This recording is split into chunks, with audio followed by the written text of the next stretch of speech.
Join me today for step 4 in our quilt along series, the giant disappearing 9-patch.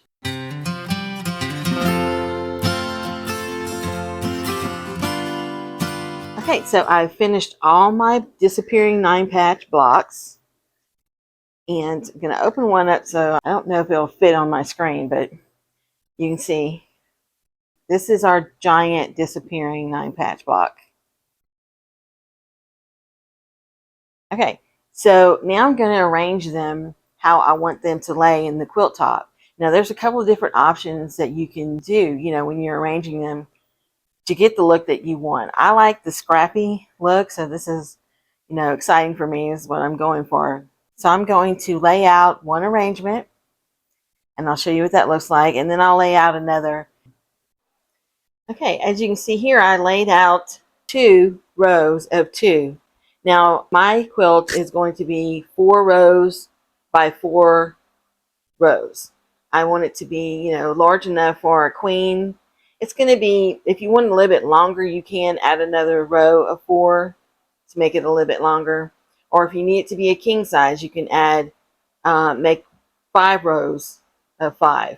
In this arrangement, I put them together to where the accent corner right here makes a square in the middle. And that's one arrangement that you can do. I like it, but I don't like to see the longer rows or side by side. So I'm going to flip one of these and make it, just flip it over.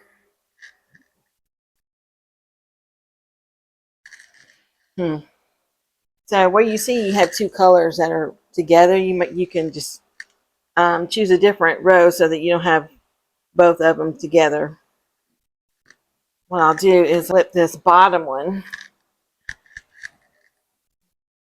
Okay, so you can see here, I just flipped the 2 here so that you're only going to get 2 of the accent in the middle right there.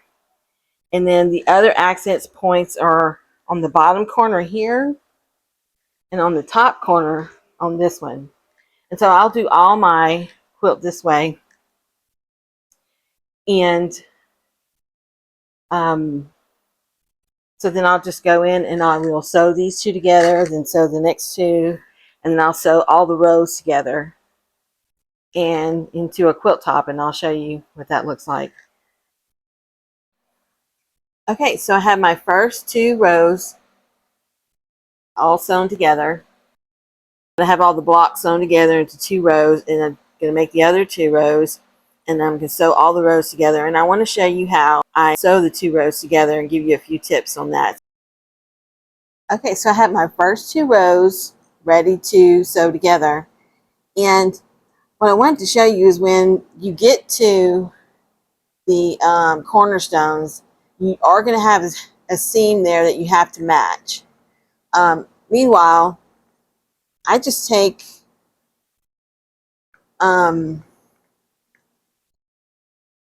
you come up to a seam, they're not matching, but I'll take my clips and just clip them right there. I just want to make sure when I sew that I sew them in the right direction, that they're ironed.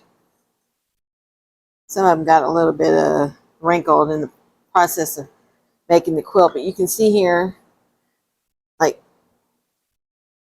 right here where it's sewn, the seam is facing this way. So whenever I come to it here to sew, I want to make sure that it's facing that way here as well, so that when you go to iron it again, you won't have any that are twisted, and it'll all iron flat.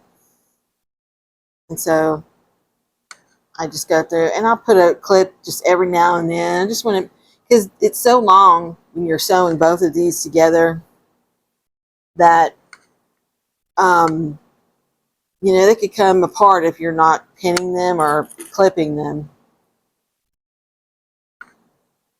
And if you watch any of my other videos, I don't really like pins. So I always use my clips unless I have to use a pin. Sometimes you really have to. It's, thicker fabrics and things like that, you need to pin them.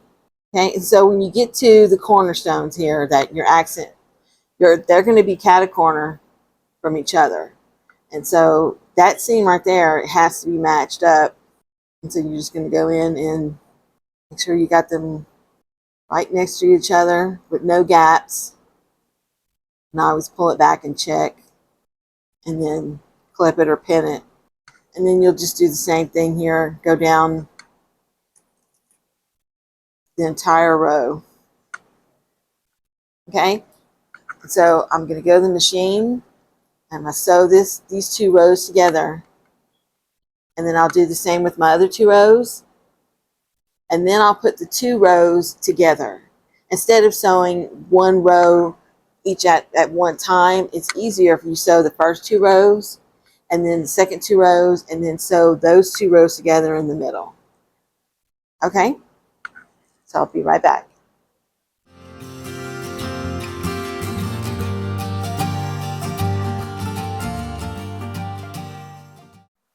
Okay, so here is my quilt top all sewn together. Closer look. You can see where the corners meet there.